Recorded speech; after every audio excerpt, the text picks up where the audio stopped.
Hello viewers, welcome to my channel. గల్లీ gangsters movie Nellore పరిసర ప్రాంతాల్లో జరిగిన సంఘటనల ఆధారంగా తెరకెక్కించారు. ఇక గాంధీ, తప్పెట్లు, మూగోడు, చెత్తోడు, కర్రోడు, క్వార్టర్ అనే పేర్లతో నెల్లూరు గల్లీలో పెరుగుతున్న అనాథల కథే ఈ చిత్రం.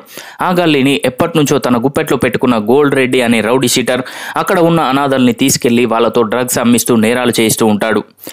గాంధీ అనే వ్యక్తి గోల్డ్ రెడ్డి కింద పనిచేస్తూ ఉంటాడు. గాంధీ ప్రియురాలు లక్ష్మిని గోల్డ్ రెడ్డి ఏడిపిస్తాడు. అదేవిధంగా ఆ గల్లీ ప్రజల్ని భయపెడుతూ ఉంటాడు. ఈ గల్లీ కుర్రాలకి సత్యాన్ని చదువుకున్న యువకుడు తోడవుతాడు. ఆ తర్వాత గోల్డ్ రెడ్డి చేస్తున్న అన్యాయాన్ని అర్థం చేసుకున్న గల్లీ కుర్రాళ్ళు గల్లీ గ్యాంగ్స్టర్స్గా ఎలా మారారు, ఆ ఆరుగురు అనాథలు ఎలా కలిశారు, గోల్డ్ రెడ్డిని ఎలా ఎదిరించారు అనేదే అసలు కథ. ఇక డైరెక్టర్ వెంకటేష్ కొండిపోగు కథలోకి నెమ్మదిగా ప్రేక్షకులను తీసుకెళ్లాడు. రొటీన్గా వచ్చే సన్నివేశాలు కామెడీతో ఫస్ట్ హాఫ్ని సాగదీశాడు.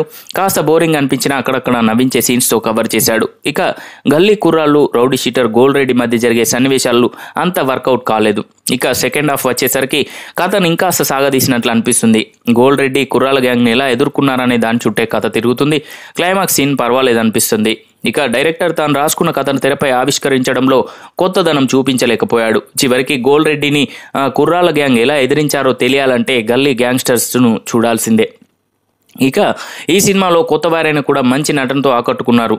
సంజయ్ శ్రీరాజ్ గాంధీగా మంచి పాత్ర పోషించాడు. ప్రియా శ్రీనివాస్, భరత్ మహాన్, రితిక, ఆర్జే బాలు, చందు, తారక్, మురళీకృష్ణారెడ్డి తమ పాత్రలకు న్యాయం చేశారు. ఏబిడి ప్రొడక్షన్స్ నిర్మాణ విలువలు పర్వాలేదు. ఎడిటర్ తన కథలకు మరింత పని చెప్పాల్సింది. ఇక ధర్మ సినిమాటోగ్రఫీ పర్వాలేదు. సత్య, శరత్ రామ్ రవి సంగీత నేపథ్యం బాగుంది. సో చూసారు కదా ఫ్రెండ్స్, ఈ వీడియో కనుక మీకు నచ్చినట్లయితే లైక్ చేయండి, షేర్ చేయండి. మరిన్ని ఇంట్రెస్టింగ్ అప్డేట్స్ కొరకు మా ఛానల్ని సబ్స్క్రైబ్ చేసుకోండి.